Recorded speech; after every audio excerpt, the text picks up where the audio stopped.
Bonjour à tous et bienvenue dans Cultaclic pour une nouvelle vidéo de presque qualité.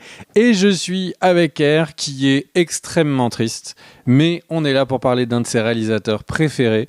Et c'est ça qui va lui remonter le moral. Son réalisateur préféré, certains aiment dire, derrière son dos. Les gens parlent beaucoup de lui dans son dos. Et le truc, c'est que... je sais pas pourquoi... Et pourquoi il est triste? Eh bien parce qu'il a mis le t-shirt de son équipe qui s'est fait quasiment sweepé, donc du coup il est extrêmement triste, mais ce n'est pas grave. Alors, on est content de voir je te Kerr reprends tout de suite avec donc, son t-shirt des Lakers, parce que vous le savez, Kerr pense que LeBron est le GOAT de l'histoire. Mais nous sommes là pour parler donc de Spielberg et de nos 5 films. J'aurai le droit de réponse. Bien sûr, dans une autre vidéo. Et donc, nous allons parler des 5 films préférés de Kerr et de moi-même, chacun nos 5. Et c'est horriblement dur, en fait, de faire cet exercice. Tout à fait. Je sais pas ce que tu en as pensé, mais je suis toujours là, triste, qu'un de mes films préférés soit pas dans le top 5. C'est incroyable. Ouais. Et moi, j'ai eu beaucoup de mal à faire ce top 5 et je vais faire hurler les gens. Mais avant, je tiens à préciser que les Lakers, ce n'est pas ma franchise NBA préférée. J'aime toutes les NBA. C'était eu le t-shirt gratuit, en fait. Mais pas T'es du un mec tout. qui s'est habillé avec un t-shirt gratuit. C'était ce genre de Greg, ce maillot-là de cette équipe-là ne s'est pas fait sweep, puisque c'est le maillot de Pau Gasol qui a gagné le titre avec Kobe. Donc voilà. Mais ce maillot-là est aussi l'équipe qui s'est fait quasi sweep. qui s'est fait ravager par les Nuggets. Mais j'étais très content. Hein. Alors, on y va pour ce top 5, tu es prêt? Je commence? Évidemment, c'est ton réalisateur favori.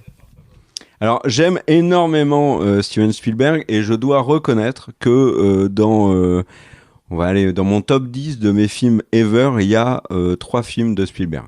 Donc ça déjà, donc ils seront dans ce classement.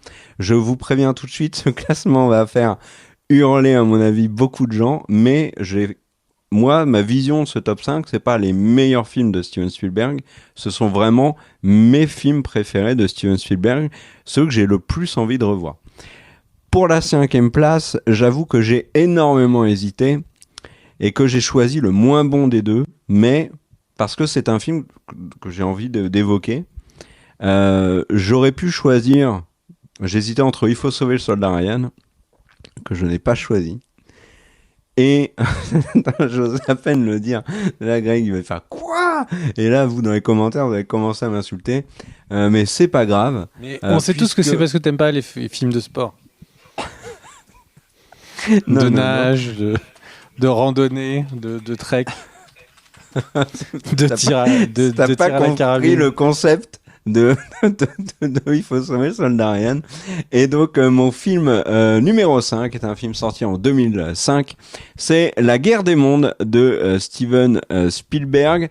Au scénario, on retrouve David Koepp. Pourquoi je le cite? Parce que c'est un des scénaristes très familiers de Spielberg. C'est notamment le scénariste de Jurassic Park.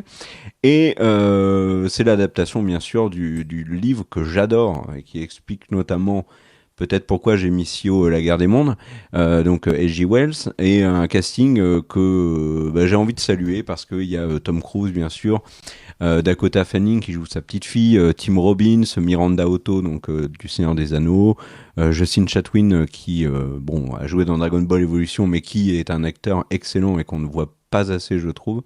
Et pourquoi est-ce que j'ai mis La guerre des mondes? Eh bien parce que j'ai trouvé que l'arrivée des extraterrestres filmés par Spielberg était très impressionnante et qu'il y avait dans ce film toute une succession de scènes particulièrement anxiogènes avec un climax qui est une des scènes qui m'a le plus alors marqué au cinéma, c'est un bien grand mot, mais un moment où je me suis dit là il n'y a plus d'espoir, panique totale, c'est quand sa fille se fait attraper par le grand colosse. Là je me suis dit mais c'est foutu en fait. Et ce moment-là au cinéma était impressionnant. Spielberg filme cette guerre des mondes comme personne l'avait filmé jusqu'alors et jusqu'après, parce qu'il y a eu des séries notamment sur la guerre des mondes, et puis le concept d'invasion extraterrestre est vu et revu, et je trouve que Spielberg s'en sort très bien. Tom Cruise est très bon dans le film.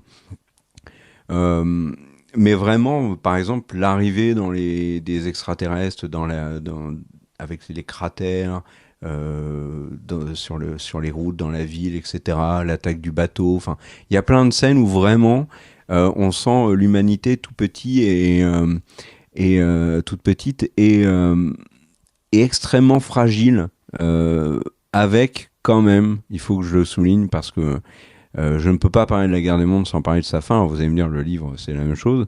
Oui, mais ça passait mieux dans le livre. Là, je trouve que Spielberg loupe sa fin. Vraiment, il la loupe. C'est dommage, mais ça n'empêche pas que moi, j'ai trouvé ce Guerre des mondes très bon. Après, très objectivement, très objectivement, il y a beaucoup de...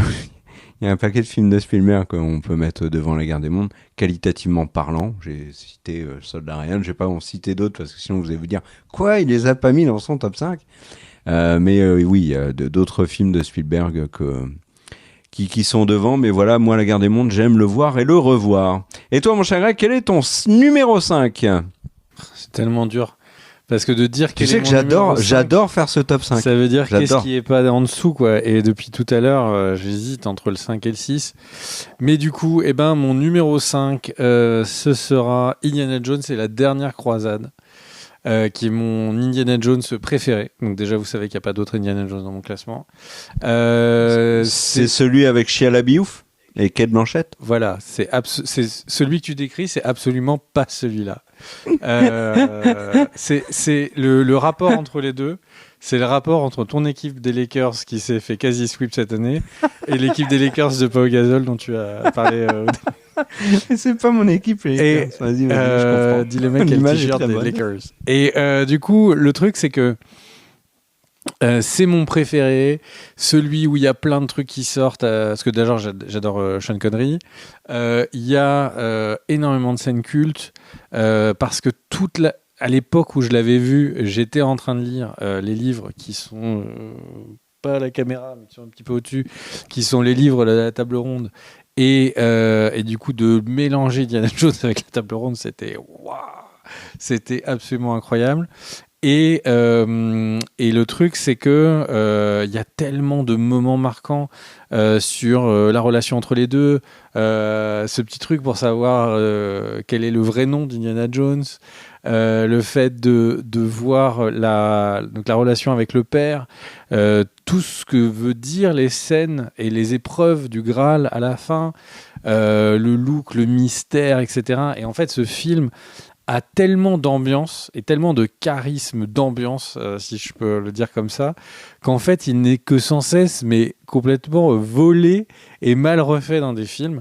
Enfin, typiquement, le dernier Uncharted, ils ont juste regardé des millions de fois Indiana Jones et la dernière croisade et ils ont essayé de revomir les scènes en mettant des explosions à droite à gauche. Mais c'est un film qui est extrêmement cher à mon cœur. J'adore les Indiana Jones, mais celui-là particulièrement. Et pour finir, même si on aurait dû le dire en introduction, Kerr et moi, on est des enfants nés dans les années 80, mais on était enfants dans les années 90. Et Spielberg, c'est le roi sur ces 10 années-là, c'est-à-dire de 90 jusqu'à 2000, début des années 2000. C'est juste le king. Il fait que les plus gros... Enfin, il fait pas que les plus gros films, mais il fait toujours presque les plus gros films ou les films les plus importants. C'est un titan, alors qu'il est déjà considéré comme le nouvel Hollywood et tout. Et en fait, à ce moment-là, c'est Indiana Jones, c'est la dernière croisade, c'est 89. Il est censé déjà avoir tout prouvé, et en fait, il est encore plus fort, quoi. Donc voilà, film que je n'ai pas vu en salle. C'est le Michael Jordan du cinéma. Pour vous dire un peu l'amour que j'ai pour. Parce Spielberg. que tu penses qu'il est deuxième. Arrête un peu. Arrête. J'essaie de mettre avec tes critères de valeur. Mais bon, donc du coup, c'est mon numéro 5. Quel est ton numéro 4, mon cher Kerr ? Alors si vous avez hurlé pour mon numéro 5, alors là vous allez perdre la voix pour mon numéro 4 et là je l'assume. Alors autant sur la guerre des mondes, vraiment, j'étais pas sûr de moi. Mais là pour le numéro 4, peu m'importe, vous pouvez manifester dans les rues, je n'en ai que faire, j'assume complètement ce choix. Mon numéro 4, C'est Le Monde Perdu, donc sorti en 1997, suite de Jurassic Park. J'ai conscience aussi que Steven Spielberg a fait beaucoup mieux, plus original, des œuvres beaucoup plus intimistes, plus travaillées. Mais peu m'importe. Pourquoi? Parce que vous comprendrez que j'aime énormément Jurassic Park et que s'attaquer à une suite de Jurassic Park, toujours en s'appuyant sur les œuvres de Michael Crichton, qui n'est pas le cas d'ailleurs des films suivants, et toujours avec David Koepp au scénario, c'était pas évident de faire une suite à Jurassic Park. Et il a réussi. Il a réussi. Alors le film est, je trouve, très injustement conspué. Moi, je le trouve très très bon. Il y a plein de scènes qui sont marquantes. On veut des dinosaures, on a des dinosaures. Spielberg a compris la recette pour faire plaisir aux fans. On a Ian Malcolm qui fait du Ian Malcolm, hein, plein de personnages qui sont charismatiques. Roland Tembo, donc joué par le regretté Pete Postlethwaite. Et là, on a encore Richard Attenborough qui est lui aussi décédé depuis. Il y a des répliques que je n'ai pas oublié, comme je n'ai pas oublié celle de Jurassic Park. Enfin, c'est vraiment un film que j'ai beaucoup aimé. Il ajoute dinosaures, le stégosaure, le compi, etc. Maman est en colère, l'attaque de la caravane. Enfin, il y a plein de scènes qui sont très réussies dans le film. Si vous aimez Jurassic Park, moi j'adore Jurassic Park. Donc c'est un peu ma religion. Donc ce monde perdu est tellement au-dessus de tous les autres films Jurassic Park qu'il y a eu après que je ne peux pas ne pas l'aimer et que je ne peux pas objectivement ne pas le mettre dans mon top 5 des films préférés de Spielberg. Moi j'adore ce film, l'attaque à San Diego, vraiment c'est un film que j'aime beaucoup, que j'aime revoir et j'ai pas honte, mais vraiment pas honte du tout. Donc si vous êtes pas content, c'est pareil. Voilà. Si vous êtes content, bah, tant mieux, je suis content aussi. Et toi, mon cher Greg, ton numéro 4, c'est Le Monde Perdu aussi? Alors, c'est pas le Monde Perdu, mais c'est Jurassic Park, le premier. Wouah. Wouah. Donc t'en as 3 devant. Ouais. Ouais. Après, alors, les gens qui te regardent, du coup, ne peuvent pas le savoir, donc je vais le préciser. Il est fan de Jurassic Park, la Mickey. Tu as d'ailleurs transformé ta maison. Il y a une forêt et tu as du coup mis un éléphant où tu lui as mis un costume de Diplodocus. Il y a effectivement du coup des kangourous à qui tu as mis des pattes pour faire croire que c'est des vélociraptors. Tu es allé loin dans le délire et la passion de Jurassic Park. Mais du coup, moi c'est un film qui m'a beaucoup marqué. C'est une licence que j'adore. Déjà parce qu'il y a des gros dinosaures et quand on aime bien les dinosaures, forcément ça parle. C'était un des films les plus waouh quand on va les voir au cinéma parce que c'est vraiment l'arrivée commerciale de l'image de synthèse. C'est la magie de Spielberg, c'est ce moment, c'est cette BO qui est folle. Vraiment Jurassic Park, bon, je pense que il y a une c'est vraiment ça nous transporte quoi et c'est incroyable à quel point Spielberg a su usiner tel un artisan, un maître artisan qui te brode un truc, une œuvre et tout.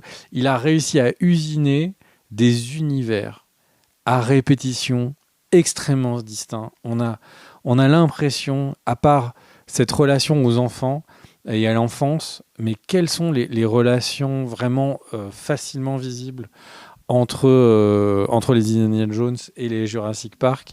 Il crée vraiment des franchises avec soin, avec goût. C'est incroyable, quoi. Mais bon, ça, c'est la force de Spielberg.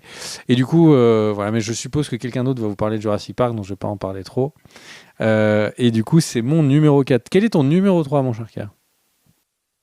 Alors mon numéro 3 est sorti en France la même année que... Enfin, il est sorti aux États-Unis la même année que Jurassic Park. C'est quand même incroyable de se dire que Spielberg a pondu des films aussi prodigieux la même année et aussi différents surtout.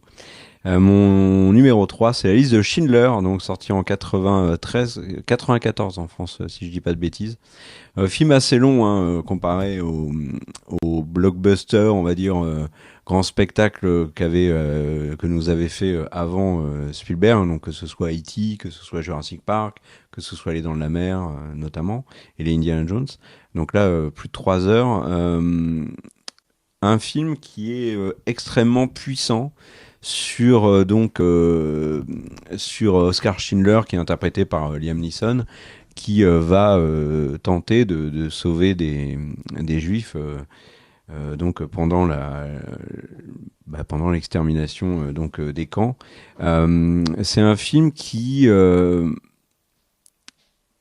j'ai du mal à en parler, les listes de Schindler. C'est un film qui m'a alors j'ai fait des études d'histoire notamment sur ce sujet-là, donc je l'ai vu à ce moment-là et j'en attendais rien de plus que ce que j'avais pu lire ou voir sur le sujet. Et pourtant, le film m'a énormément transporté. Il m'a énormément marqué parce que Spielberg filme avec le génie qui est le sien, en fait. Et ça, c'est très fort. Il y a, par exemple, dans ce film-là, il y a le plan du petit chapeau en rouge et un des plus beaux plans que j'ai vu dans un film. Enfin, le film a une grande force et la fin m'a mis KO, quoi. La fin m'a mis KO. Donc, j'avais vu des choses très dures sur le sujet. Là, Spielberg y a ajouté beaucoup une touche extrêmement touchante, ce qui ne veut rien dire, mais vous m'avez compris. Et voilà, sa manière de filmer ce drame et le générique de fin, c'est vraiment, c'est un très grand Spielberg, vraiment. Donc moi, la liste de Schindler est dans mes films préférés. Et toi, mon cher Greg, c'est quoi ton numéro 3? Mon numéro 3 est la liste de Schindler. Ah ouais. Du coup, je vais pas en dire beaucoup plus. Donc, un film de 93. C'est bizarre, je sais pas pourquoi. Je l'ai pas vu au cinéma, mais j'ai l'impression de l'avoir vu au cinéma. J'ai l'impression d'avoir été happé par le film quand je le regardais. J'aime pas. En fait, j'ai toujours l'impression que c'est un devoir que de regarder des films sur la Seconde Guerre mondiale, mais c'est des films que j'aime rarement revoir. C'est des films où je me dis mais c'est horrible, enfin que j'ai du mal à avaler. Et le truc, c'est que ce film, enfin cette scène avec Liam Neeson où il prend sa bague, il dit combien j'aurais pu en sauver pour ça. Enfin, et le truc, elle est, enfin ce film te prend littéralement aux tripes. Et le truc, c'est que il y a juste vraiment des scènes qui sont terriblement émouvantes, quoi. Et le truc, c'est que Liam Neeson joue hyper bien, Ben Kingsley joue hyper bien. Et Ralph Fiennes aussi. Hein. Et simplement, et vraiment, ils sont dans la retenue. On est. Enfin, mais qu'est-ce que ce film est puissant, quoi. En quelques scènes. Enfin, il y a quelques scènes qui sont inoubliables. La scène du petit chaperon rouge et la scène de Liam Neeson qui en retire sa bague. Je pense que elles me marqueront pour toujours. Il y aura toujours des moments, de la même manière qu'il y a des moments dans votre vie où on entend un mot, on pense à une musique. Le matin, quelqu'un dit wake up, et là j'entends wake me up before you go. Et le truc, c'est que il y a des chansons, il y a des mots de Wild Side, et là d'un seul coup on est sur. Enfin, le truc, c'est qu'il y a des mots qui déclenchent des émotions, un souvenir, une musique. Il y a des scènes de cinéma qui sont déclenchées comme ça, et dans la liste de Schindler, il y en a deux. Ce qui est énorme. Voilà, au minimum 2. Alors, pour être franc, il est à égalité avec mon deuxième. Alors, quel est ton deuxième, mon cher Kerr ? Eh ben mon numéro 2, mon cher Greg, c'est Les Dents de la Mer, un film sorti en 1975, un des tout premiers films de Spielberg. Il y avait eu Duel avant qui avait fait beaucoup parler, il y en a eu un autre entre les deux. Mais vraiment, Les Dents de la Mer est un des tout premiers films de Steven Spielberg, qui avait réalisé quand même beaucoup de choses avant, mais plus pour la télé. Là, Les Dents de la Mer, c'est surtout son premier très gros film. C'est le premier blockbuster de Steven Spielberg, et c'est un peu cocasse de dire ça, puisqu'on considère qu'en fait, c'est avec Les Dents de la Mer que Steven Spielberg a inventé le concept de blockbuster estival, donc de très gros films qui sortent l'été. Donc, Les Dents de la Mer, pourquoi est-ce qu'il a eu ce succès? Pourquoi est-ce que je le mets aussi haut? Eh ben, parce que je trouve que c'est le blockbuster, on va dire détente non familiale. Et pourquoi je précise non familiale? Parce que je pense qu'il y a l'exact opposé familial avec E.T. Parfait. Donc parfait. C'est un blockbuster pour moi qui est parfait, avec des personnages charismatiques, une intrigue qui te prend du début à la fin, une musique que tu n'oublies pas, des scènes que tu n'oublies pas. C'est un film qui marque énormément les esprits. Je pense qu'aucun gamin qui a vu Les Dents de la Mer n'a pas vérifié avant d'aller à la piscine s'il n'y avait pas quand même un grand requin blanc dans le grand bassin avant de faire un plongeon. En tout cas, moi, j'ai vérifié plusieurs années. C'est un film qui aussi, et là, je trouve ça absolument incroyable, mais moi, je trouve qu'il n'a pas vieilli. Les Dents de la Mer est toujours aussi agréable à regarder, aussi moderne, intemporel. Enfin, vraiment, moi, ce film, je l'aime énormément. J'aime le revoir. Il est très très prenant. Il est admirablement construit. Il n'y a pas de faille dans ce concept de film popcorn qui est là pour vous détendre et vous foutre les pétoches. Et il n'y a surtout aucun autre film du genre, et notamment, on va dire, avec des créatures marines, qui s'approche de la qualité des Dents de la Mer. Donc pour moi c'est un bijou. Donc voilà, c'est un film que j'aime voir et revoir, et toujours avec le même plaisir. Et c'est dingue parce que je sais que les films Dents de la Mer suivants sont infiniment moins bien, mais que voilà, quand je vois le 1, j'ai envie de revoir le 2 que j'aime beaucoup aussi, mais c'est incomparable. Il est très incomparablement en dessous du premier. Et puis ensuite, tous les autres navets qui ont suivi. Mais voilà, Les Dents de la Mer, vraiment, Jaws, fou. Très grand film pour moi. Et toi, mon cher, quel est ton numéro 2? Mon numéro 2, c'est Il faut sauver le soldat Ryan.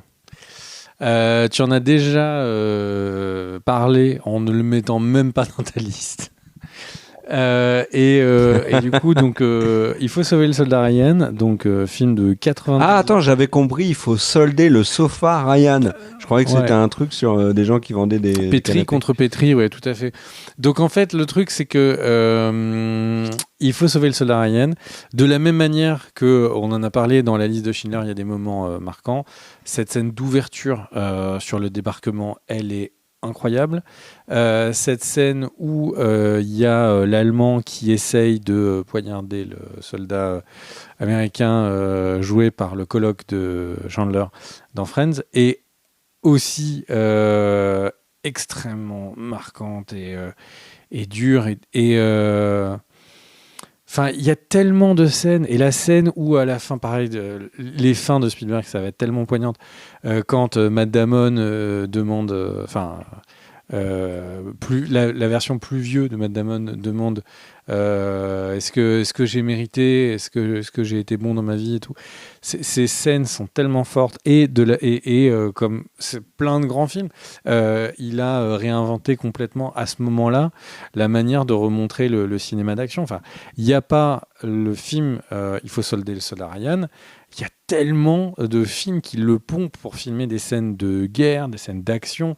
Les scènes de guerre, on a l'impression qu'il a écrit comment on faisait des scènes Enfin, j'ai l'impression que tu as le pont de la rivière Kwai et le côté genre préhistorique de comment on monte des guerres. Et après, tu as Il faut sauver le soldat Ryan qui explique comment il faut faire. Et tous les films d'après sont une espèce de spin-off. T'en as quand même au milieu. De quoi ? Full Metal Jacket est marquant, par exemple. Oui, mais c'est tellement pas la même manière de filmer l'action. C'est ça que je veux dire. La Full Metal Jacket est incroyable. Mais le truc, c'est que on a l'impression qu'il a expliqué comment fallait faire et que tous les autres, c'était on rentre dans le cadre. Stalingrad, très bon film. J'ai l'impression que c'est un spin-off. C'est genre l'autre front de Il faut sauver le soldat Ryan. Il a écrit, et c'est pas que les films de guerre. Dans les making-of de 24 heures chrono, vous pouvez entendre Kiefer Sutherland qui explique qu'ils ont tourné les scènes exactement en piquant telle ou telle scène de Ryan.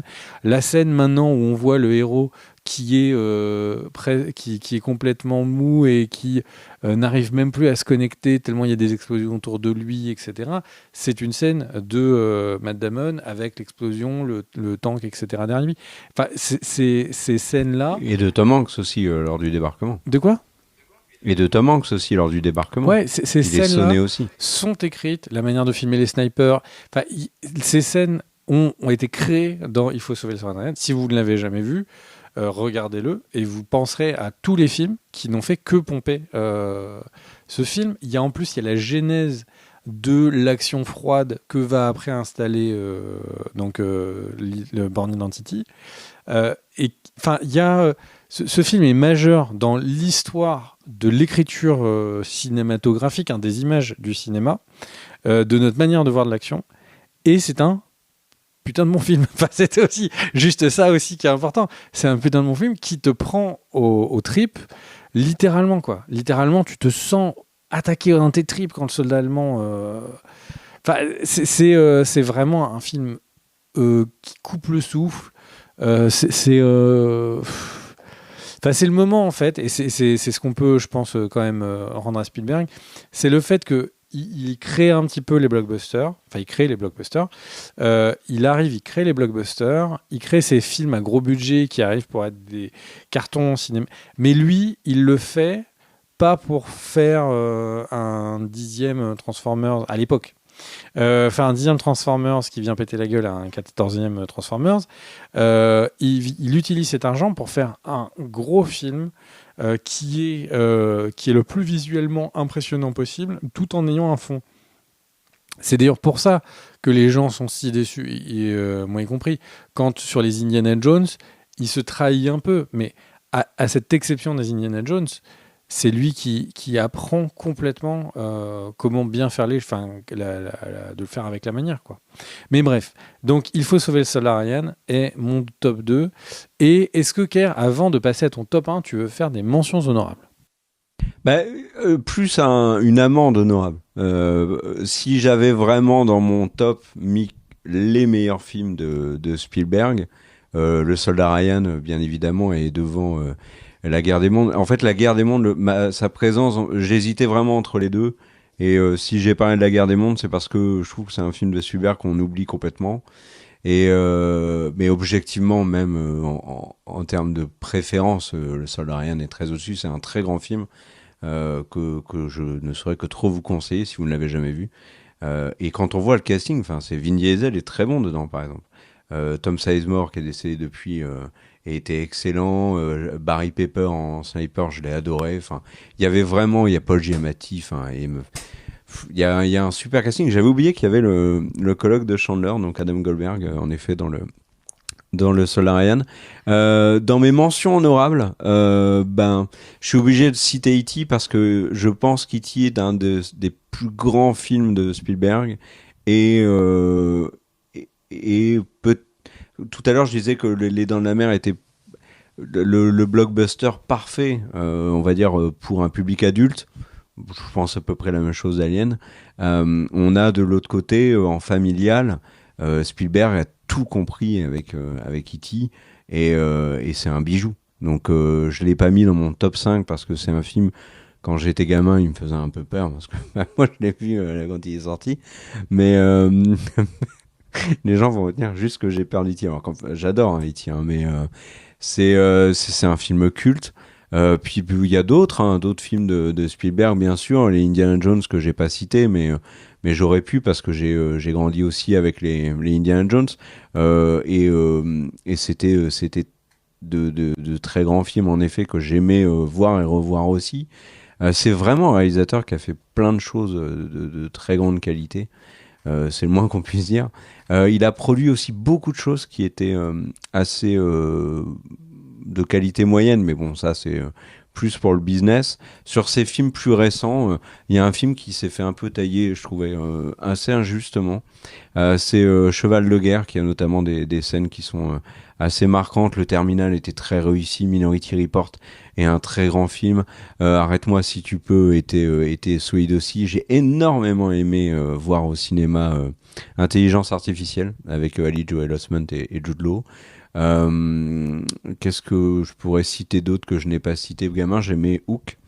Voilà, l'Empire du Soleil. Enfin, il y a tellement de films de Spielberg qui méritent d'être cités.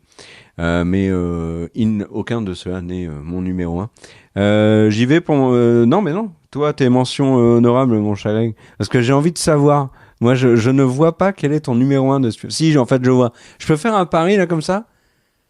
Minority Report. Et bien, dans mes mentions honorables, je vais mettre donc Minority Report, qui est un film alors, je ne vois pas de 2002, ça m'a tué le cœur de savoir qu'est-ce que je le mettais et tout, mais je pouvais pas le mettre au-dessus de Jurassic Park et d'Indiana Jones. Parce que au final, il faut aussi regarder le nombre de fois qu'on a revu des films. Il faut aussi le prendre en considération.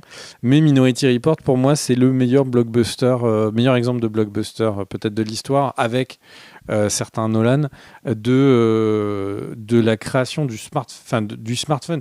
C'est un blockbuster, c'est Tom Cruise, mais qu'est-ce que c'est intelligent, ça marche bien, c'est visuellement, c'est beau. Il invente des trucs. Le futur qu'il invente, on s'en approche en fait petit à petit sur les technologies, hein, pas sur la préscience. Et même si. Et parle pas d'un niveau de drogue. Hein. Je parle je parle d'autre chose. Et du coup, le truc, c'est que c'est super. C'est un excellent film, c'est une mention honorable. Je vais juste terminer par 2 mentions honorables. Juste après, dans ma tête, il y avait Always de 89, extraordinaire film, surtout si vous aimez bien l'aviation. Un film hyper émouvant avec Richard Dreyfuss. Vraiment excellent. Arrête-moi si tu peux et Rencontre du troisième type, même si Rencontre du troisième type n'est pas du tout un de mes films préférés. Alors je sais c'est quoi ton numéro 1. Mais ça y est, je sais c'est quoi. Quel est ton numéro 1, mon cher gars? Avant que tu dises ton numéro 1, j'essaie pour vérifier si j'ai bien... Mais dis ton numéro 1 et puis après tu introduiras le mien. Mon numéro 1, c'est assez évident, c'est Jurassic Park. Alors, c'est un film... C'est pour moi très très difficile de parler de Jurassic Park parce que j'ai une histoire avec ce film qui n'a rien à voir avec l'histoire que je peux avoir avec n'importe quel autre film. C'est un film que j'ai vu dans un contexte personnel très particulier et très touchant, enfant, avec ma maman après le décès de mon papa, qui est un film qui m'a énormément marqué au cinéma, qui m'a donné le goût du cinéma, qui n'était pas quelque chose qui à cet âge-là était forcément quelque chose qui m'intéressait et qui m'a donné énormément qui m'a donné vraiment goût au cinéma, qui m'a qui m'a fait découvrir plein de choses, les dinosaures, puis ensuite la science, enfin bref, c'est un film qui m'a énormément marqué. Je n'ai aucune objectivité sur Jurassic Park. C'est terrible. J'aime ce film, point barre. Et ça, c'est Spielberg qui l'a fait. Et Greg pourra confirmer. Hein, chez moi, j'ai une étagère Jurassic Park avec des souvenirs qui sont pas des souvenirs incroyablement. C'est pas les goodies les plus coûteux de Jurassic Park, non. C'est juste des goodies qui représentent quelque chose pour moi. Et c'est un film que j'aime énormément. Voilà. Et je pense très très objectivement que je l'ai vu plus de 100 fois, je pense, même un peu plus. Alors, j'avais déjà raconté notamment l'anecdote dans une autre vidéo, mais le film a été mis en boucle au CDI pendant les pauses cantine au collège, en VHS. Donc, pour ceux qui ne savent pas ce qu'est une VHS, ben voilà. Et moi, tous les midis, j'allais regarder Jurassic Park. J'ai fait ça pendant 1 an au moins. Donc, j'ai gros accro Jurassic Park. J'ai vraiment aucune objectivité sur ce film. Voilà, c'est le film de ma vie, point barre. Et donc forcément, c'est mon film préféré de Spielberg. Et toi, mon cher Greg, c'est quoi ton numéro 1? Et est-ce que ça serait pas L'Empire du Soleil? C'est une blague. Je vois pas, c'est quoi ton Mon numéro 1, pour moi, il y a une marge d'escalier entre le numéro 1 et les autres. Et c'est IA, Intelligence Artificielle. C'est le film de Spielberg qui m'a le plus ému, mais vraiment de très très loin. Et pourtant, il y a la liste de Schindler, etc. Il y a un film de 2001 avec Ali Joel Osment qui joue le petit robot David. Ali était, on le connaissait à l'époque dans Sixième Sens. Il y a Jude Law qui joue dedans, qui à l'époque est un acteur qui est pas connu, qui commence à monter, beaucoup de personnes misent sur lui, etc. Il fait La Sagesse des crocodiles, qui est un de mes films préférés. Le talentueux Mr. Ripley aussi. Pardon ? Il avait fait aussi le talentueux Mr. Ripley qui qu'il avait fait sortir en mode beau gosse. Du coup, le truc, c'est que IA qui joue Gigolo Joe, un robot gigolo, et ce film est... En fait, le truc, c'est que... Alors, vous l'avez entendu, on n'a pas parlé d'E.T. Spielberg, c'est vrai, est quelqu'un qui crée un espèce de conte pour enfants. Et le film de Spielberg qui est le plus un conte pour enfants moderne, c'est IA. Oui, je sais quand je dis ça que c'est Pinocchio, mais le truc, c'est que il adapte une nouvelle qui s'appelle Super Toys Last All Summer Long de Brian Aldiss, et accessoirement nouvelle qui est extrêmement courte, et le film la magnifie 100 fois. Et le truc, c'est que l'émotion qu'il y a, c'est un moment parfait. C'est-à-dire que le réalisateur, il est parfaitement en contrôle de sa mise en scène. Il a un budget qui est supérieur à ce que vraiment l'histoire même nécessite, mais ça fait que les effets spéciaux sont pas trop cheap et tout. Ils sont faits pour être propres. Cet enfant-là, donc Ali Joel Osment, et Jude Law à côté. Enfin, c'est vraiment, il y a un casting parfait. Il y a ce côté vraiment conte avec la fin, enfin, je vais pas vous le spoiler, mais la fin, c'est vraiment un conte avec la fée bleue de Pinocchio, pour ne pas rentrer dans les détails. C'est l'innocence constante du personnage de David, qui est dans un monde post-apocalyptique, mais qui le voit avec des yeux d'enfant. Ça, c'est le film où j'ai l'impression que Spielberg a le plus nous a refait vivre pendant quelques instants à quoi ressemble le monde quand on est un enfant, via les yeux de David. Et en même temps, quand on est adulte, on a l'autre lecture. On a la vision plutôt de Gigolo Joe qui voit que quand t'es gigolo, c'est pas toujours rigolo. Et c'est... Enfin, vraiment, ce film est tellement beau, il parle tellement de l'humanité dans ce qu'il y a de mal et de ce qu'il y a de bien. Pour moi, il a fait plein de films qu'on pourrait dire chef-d'œuvre et tout, mais c'est son plus beau film. C'est le film qui a le plus de poésie dans ce mix de la réalisation, l'écriture et tout. C'est celui qui... C'est vraiment un récit poétique qu'il écrit. Enfin, c'est la plus œuvre des œuvres qu'il a fait. En tout cas, c'est celle qui me parle le plus et qui m'émeut le plus. C'est vraiment un film. Quand on dit il y a les films qui ont eu un peu tiède, etc. Mais c'est un film qui encapsule tout, c'est-à-dire qu'il digère la science-fiction, il digère ce moment où est-ce que l'IA va supplanter l'humanité ou pas, il digère les contes pour enfants, et il nous fait une nouvelle histoire magique et tragique, parce que du coup, quand David est obligé de fuir, parce que l'autre enfant revient, mais ce moment à la fin, ce moment quand il voit sa mère et tout, mais putain, qu'est-ce que ça prend aux tripes ? C'est incroyable. Et donc voilà. Donc pour moi, une œuvre parmi les œuvres.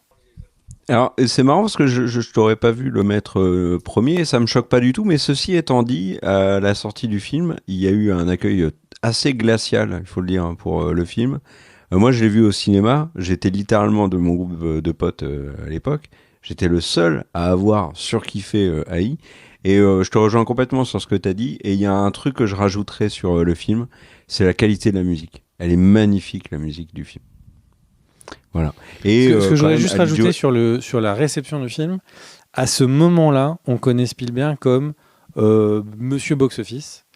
Et du coup, le truc, c'est que quand les gens vont voir AI, déjà la presse, c'est pas la presse actuelle, hein, donc ils ont le film un peu en avance, etc. Mais le teasing, les attentes, les premières images, on sort. Enfin, il y a en 98, il y a Il faut sauver le soldat Ryan. On s'attend à Spielberg qui prend les pistolets, il fait paf, paf, paf, paf, paf. C'est pas du tout le Spielberg qu'on connaît aujourd'hui, où on sait qu'il va faire un Fableman, enfin un West Side Story, il fait des films pour se faire kiffer, puis après il en fait un qui en envoie le plus. Donc le truc, c'est que là, à ce moment-là, je pense qu'il y a il y a une incompréhension, et puis il y a aussi l'envie du marketing, de faire il y a un film blockbuster qui va ramener tout le monde en salle. Il y a quasiment pas d'action dans le film. Et les quelques petits moments d'action sont remontés 10 fois dans les bandes annonces. Donc les gens vont voir un film qui est un film qui est fait dans une logique de film indépendant à gros budget, poétique, et le public qui y va est le public de Spielberg, mais aussi des gens qui s'attendent à voir quelque chose de plus punchy, quoi. Et les critiques à l'époque, les studios live, les ciné live, etc., je me souviens, disaient très belle fable, un peu inattendue. Est-ce un retour aux premiers amours de E.T., de Spielberg? Enfin, on a l'impression qu'ils savent pas quoi foutre avec le film. Mais ça, c'est leur avis. C'est peut-être le vôtre. Moi, mon avis, c'est que c'est vraiment une œuvre magistrale d'écriture, de beauté. Enfin voilà, je ne vais pas vous refaire le truc. Alors que c'est un peu étonnant parce que attendre d'Aïe que ce soit un monstre au box-office. Il y avait aussi le piège Ali Joel Osment, c'est-à-dire que Ali Joel Osment, il faut recontextualiser. C'est un acteur qui a été mis sur un piédestal, enfin c'est un gamin à cette époque qui a été mis sur un piédestal comme rarement avec Sixième Sens. On l'a vu dans un autre film, Un Monde Meilleur, je crois, si je dis pas de bêtises, juste après. Et puis là, il était chez Spielberg, donc ça devait être la consécration. Donc il y avait aussi Ali Joel Osment qui faisait un peu monter la sauce. Mais quand on regarde la filmo de Spielberg, t'as raison, il fait des gros blockbusters, mais très souvent il fait un gros blockbuster, un film plus intimiste, plus à lui. Regarde Indiana Jones, la dernière croisade, c'est la même année qu'Always. Jurassic Park, c'est la même année que Lise Schindler. Il fait Le Monde Perdu, il enchaîne avec Amistad. Donc là, tu vois, il passe du Soldat Ryan et il va partir sur Minority Report, mais entre les deux, il glisse AI. En plus, dans une période où il tourne énormément, parce que Minority Report et Arrête-moi si tu peux, c'est la même année. Donc, mais moi, je me rappelle vraiment, ce film a été rejeté et j'ai trouvé ça injuste, et je trouve que c'est beau que tu l'aies mis premier. Voilà, je tenais à le dire, cher Greg, c'est beau. En retour, tu peux dire que c'est beau, hein, que j'ai mis Le Monde Perdu 4e. Mais c'est un excellent film. Enfin, en fait, le truc, c'est qu'avec Spielberg, c'est le choix du roi, quoi. Enfin, nos films 6 et 7 sont aussi des chefs-d'œuvre, en fait. Donc, dans tous les cas, on ne prend pas trop de risques. Et Jurassic Park, comme n'importe lequel des autres, je comprends que là, ce qu'on voit, c'est que Spielberg a su toucher nos sensibilités, a su toucher la sensibilité de millions de personnes, mais beaucoup de personnes de manière différente. Il y en a certains dont Indiana Jones est la plus grande série de films de l'histoire de tous les temps, sauf et bon, les derniers existent peut-être. Oui. Mais le truc, c'est que les Jurassic Park, pour d'autres, c'est comme toi, ça va être la série majeure. Est-ce que tu préfères Jurassic Park ou Star Wars? Jurassic Park. Voilà. Et le truc, c'est que pour moi, c'est complètement absurde, c'est complètement fou de dire ça. Mais c'est Spielberg a su toucher la sensibilité des gens avec des thématiques, avec des films. c'est un des plus grands maîtres parmi les maîtres, quoi. Et je comprends complètement que quelqu'un va dire je préfère les Indiana Jones au Star Wars ou les Jurassic Park au Star Wars. Et quand il fait des films romantiques comme Always, ils sont hyper forts, des films historiques sont hyper forts. Enfin, c'est un grand maître, un très très grand maître. Et je pense que il risque d'être un petit peu oublié avec le temps parce que il est sur des rythmes de films qui sont un peu plus lents que les films auxquels on a l'habitude maintenant et les films et les contenus vidéo que nous habituons à regarder les réseaux sociaux, sauf Cult & Click, hein. Nous on est tranquille, hein. Au niveau du rythme, mais du coup c'est peut-être des films qui vont se faire un peu oublier, puis un peu revenir au souvenir de tout le monde. Voilà. Tu veux avoir le mot de la fin, mon cher Kerr? Est-ce que tu veux faire le T-Rex? Est-ce que parce que non. Je t'ai déjà vu en soirée faire le T-Rex.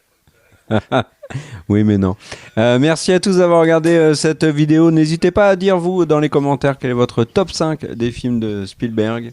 Et merci aux tipeurs qui nous soutiennent. On se retrouve très vite pour une nouvelle vidéo sur la chaîne. Ciao.